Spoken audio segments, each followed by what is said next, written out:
1911 میں اٹلی نے اچانک لیبیا پر اٹیک کیا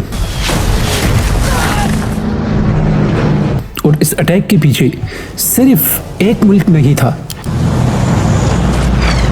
اٹلی کے ساتھ آسٹریا، جرمنی اور ڈیفرنٹ یورپین کنٹریز شامل تھی، کیونکہ سب کو لیبیا کے زمین کے نیچے ہڈن آئل چاہیے تھا. اور اسی کے ساتھ نارتھ افریقہ میں اپنی پاور بڑھانی تھی.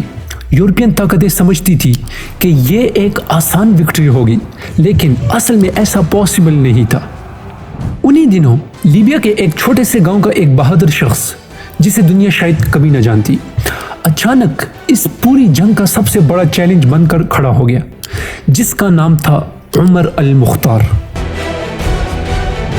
لیکن اب کوسچن یہ ہے کہ آخر ایک عام شخص اتنی بڑی طاقت کے اگینسٹ کیسے کھڑا ہوا، اور اس کے پاس ایسی وہ کون سی چیز تھی جس نے اٹلی کی پلاننگ، ان کے ماڈرن ویپنز اور ان کی پوری کمپین کو برسوں تک روک کر دنیا کو حیران کر دیا. تو آئیے جانتے ہیں اصل راز.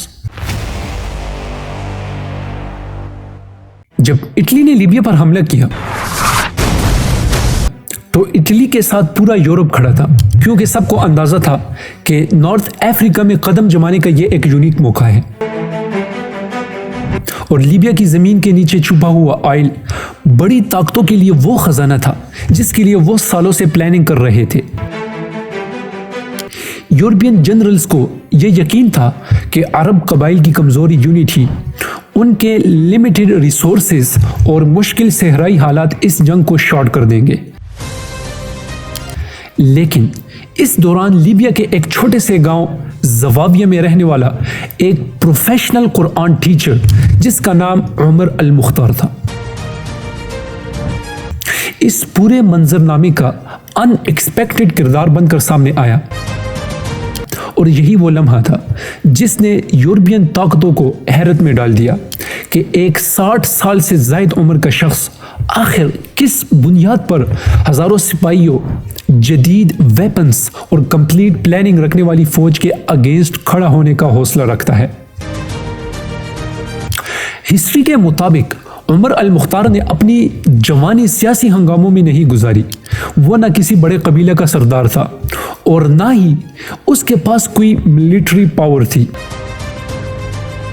بلکہ وہ ایک ٹیچر تھا جس نے اپنی زندگی قرآن پڑھانے اور قبائل کو دین کی بیسک تعلیمات سمجھانے میں لگا دی. مگر جب اٹلی نے لیبیا پر قبضے کا اعلان کیا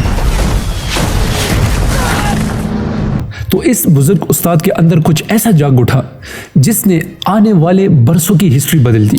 اس نے سب سے پہلے ریگستان کے راستوں کو سمجھا،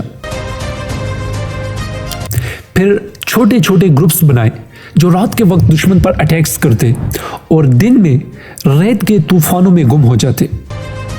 اٹلی کی پوری انٹیلیجنس حیران تھی کہ آخر یہ بوڑھا شخص دشمن کی موومنٹس کو اتنی ایکوریسی کے ساتھ کیسے سمجھ لیتا ہے. Some writers are saying کہ عمر المختار نے اپنے طلبہ کے ساتھ بیٹھ کر قرآن کی وہ آیات پڑھی جن میں ظلم کے اگینسٹ کھڑے ہونے کی تلقین ہے، اور اسی سے ان کی پلاننگ کی بنیاد بنی. اور یہی وہ پوائنٹ تھا جس کی وجہ سے عمر المختار ایک ٹیچر سے ایک مجاہد بن گیا. اس نے قبائل کو ایک ساتھ بٹھایا، ان میں یونٹی پیدا کی اور انہیں بتایا کہ ماڈرن ویپنز سے زیادہ اہم وہ ایمان ہے جو انسان کو خوف سے آزاد کر دیتا ہے. اٹلی نے سمجھا تھا کہ چند بڑے حملے اس ریزسٹنس کو ختم کر دیں گے، لیکن ہر بڑی کارروائی کے بعد انہیں ایک ہی خبر ملتی: The old teacher is still in the mountains. اور یہی وہ جملہ تھا جس نے روم کی حکومت کو مسلسل پریشان رکھا. صحرائی جنگ میں عمر المختار کی اسٹریٹجی اتنی یونیک تھی کہ وہ چھوٹے گروہوں کی مدد سے دشمن کی سپلائی لائنز کاٹتے، پانی کے ذخائر پر حملہ کرتے اور کمیونیکیشن کو متاثر کر دیتے.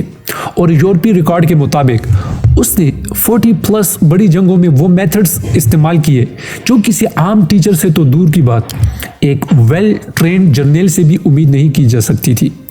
But the main thing is that کہ عمر المختار نے کبھی اپنی جنگ کو ذاتی بدلے میں تبدیل نہیں ہونے دیا۔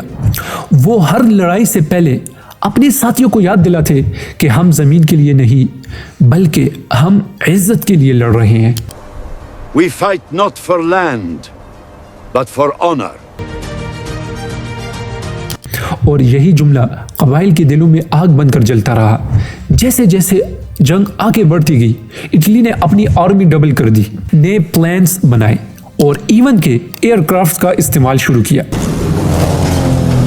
مگر یہ بوڑھا ٹیچر ہر بار کسی نہ کسی نئی حکمت عملی کے ساتھ سامنے آ جاتا۔ لیکن اب کوسچن یہ ہے کہ ایک ایسا شخص جس کے پاس نہ آرمی تھی، نہ ماڈرن ویپنز اور نہ ہی سیاسی طاقت، آخر وہ کس بنیاد پر یورپ کی یونائٹڈ طاقتوں کو برسوں تک روکتا رہا؟ دیٹس دا مین پوائنٹ، کہ اٹلی کو اندازہ بھی نہیں تھا کہ جس شخص کو وہ کمزور سمجھ رہے ہیں وہ آنے والے دنوں میں ان کے پورے سسٹم کو ہلا کر رکھ دے گا۔ یہ وہ سٹیپ تھا جہاں اٹلی نے فیل کیا کہ عمر المختار کو ٹریڈیشنل جنگ سے شکست دینا پاسبل نہیں۔ اس لیے انہوں نے ایک نیا پلان بنایا جسے یورپین رپورٹس میں دی ڈیزرٹ کیج اسٹریٹجی کہا جاتا ہے۔ اس پلان کے تحت لیبیا کے پورے ایسٹرن ریجن میں لمبی فینسز، واچ ٹاورز اور بارودی رکاوٹیں لگا کر عمر المختار کی موومنٹ کو محدود کرنے کی کوشش کی گئی۔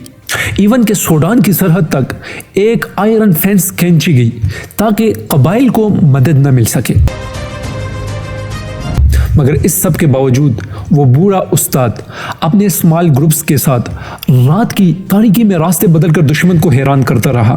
اور اٹلی کے جرنیل گریزیانی نے اپنی ڈائری میں لکھا ہے کہ We can defeat armed men, but we cannot defeat the patience of this old teacher. لیکن پھر ایک دن وہ موڑ آیا جس نے لیبیا کی جنگ کا رخ بدل دیا۔ ایک گنے پہاڑی علاقے میں ہونے والی جنگ کے دوران عمر المختار کا گھوڑا ٹھوکر کھا کر گر گیا۔ وہ زخمی حالت میں اٹھنے کی کوشش کرتے رہے مگر اٹالین پیٹرولز نے انہیں گھیر لیا، اور پہلی بار اٹلی نے اس شخص کو اپنی آنکھوں سے دیکھا جس کی وجہ سے ان کی فوج برسوں پریشان رہی تھی۔ عمر المختار کو اریسٹ کرنے کے بعد انہیں بنغازی کے ایک خیمہ عدالت میں لایا گیا جہاں اٹلی نے پورے طریقے سے ایک فوری ٹرائل کیا۔ حالانکہ یورپین ریکارڈ کے مطابق اس عدالت میں نہ مکمل شہادتیں پیش کی گئی اور نہ ہی عمر المختار کو پراپر ڈیفنس کا حق دیا گیا۔ اسی مختصر کارروائی میں ان پر بغاوت اور ریاست کے اگینسٹ جنگ کا الزام لگا کر پھانسی کی سزا سنائی گئی۔